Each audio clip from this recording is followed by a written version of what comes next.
அனைவருக்கும் வணக்கம். எல்லோரும் எப்படி இருக்கீங்க? இன்றைக்கி ரொம்ப ரொம்ப ரொம்ப ஈஸியான சிம்பிளான ஒரே ஒரு ரசம் தான் செய்ய போகிறோம். ஸோ தக்காளி ரசம்.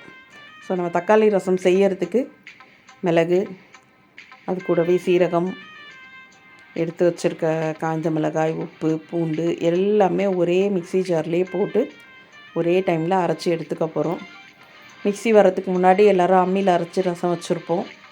ஸோ அப்போ முதல்ல சீரகத்தை வச்சு அரைக்கணும். அடுத்தது மிளகு வச்சு 1 2 தட்டணும். அதுக்கு பிறகு காய்ந்த மிளகாய், அதுக்கு பிறகு பூண்டு, உப்பு, தக்காளி, இப்படி ஸ்டெப் பை ஸ்டெப்பாக எல்லாத்தையும் பண்ணுவாங்க. இப்போ அப்படிலாம் கிடையாது.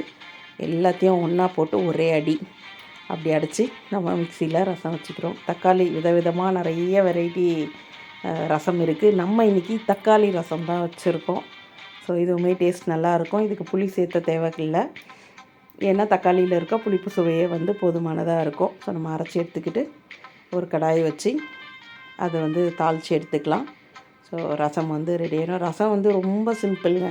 அதே மாதிரி சாப்பிட்டோடனே கடைசியாக அந்த ரசம் கொஞ்சம் சாப்பிட்டா நல்ல ஜீரணத்துக்கு நல்லது. ஸோ நிறைய பேர் ரசம்லாம் குடிப்பாங்க.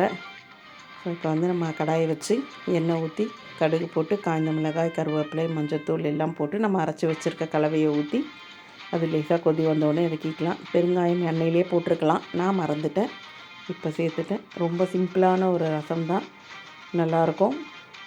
வச்சு பாருங்கள். அம்மி இருக்குது, உரல் இருக்குது அப்படின்றவங்க அதுலேயும் இடித்து வைக்கலாம். நாம் இப்போ வைக்கலை, மிக்சிலேயே அரைச்சி வச்சாச்சு. இது ஒரு வேறு ஒரு பாத்திரத்துக்கு மாற்றிக்கலாம். அது ரசம் கொதித்து இறக்கணும் உடனே மூடிடணும்னு சொல்லுவாங்க, இல்லைன்னா அந்த வாசனையெல்லாம் போயிடும். ஸோ நம்ம ஃபைனலாக கொத்தமல்லி தூவி ரசத்தை மூடி வச்சிடலாம். சாப்பாட்டுக்கு தயாராகிடுச்சு. வாங்க சாப்பிடலாம்.